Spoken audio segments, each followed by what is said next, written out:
वैष्णवी किशोर पवार. मी इयत्ता 7वीची विद्यार्थिनी.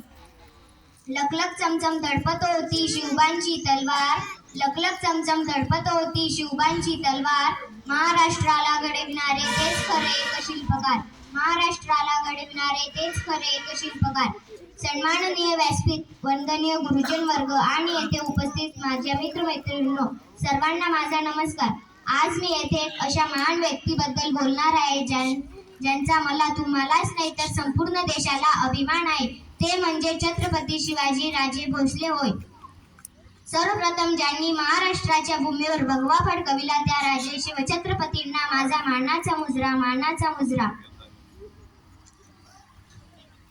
मित्रो, आज 19 फेब्रुवारी 1630 हा सोन्याचा दिवस. या मंगलदिनी महाराष्ट्रातील पुणे जिल्ह्यातील शिवनेरी किल्ल्यावर एका सिंहाचा जन्म झाला. तो सिंह म्हणजे छत्रपती शिवाजी राजे भोसले.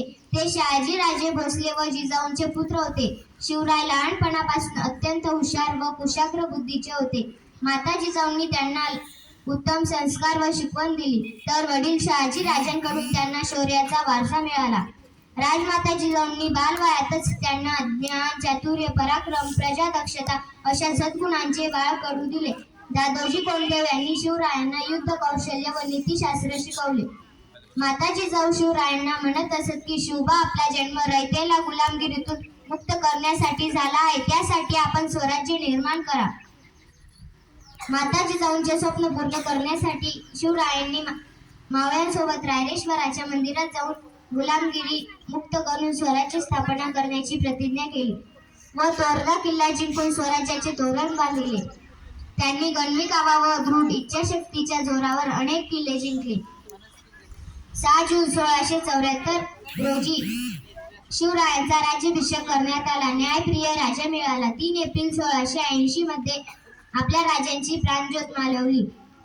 एक आदर्श राजा, रयतेचा राजा छत्रपती शिवरायांना माझा मानाचा मुजरा, मानाचा मुजरा. शब्दही पडती अपुरे अशी शिवरायांची कीर्ती, शब्दही पडती अपुरे अशी शिवरायांची कीर्ती. राजा शोभून दिसे जगती, अवघ्या जगात शिवछत्रपती. राजा शोभून दिसे जगती, अवघ्या जगात शिवछत्रपती. एवढे बोलून मी माझे 2 शब्द संपवते. जय जय जिजाऊ, जय शिवराय. धन्यवाद.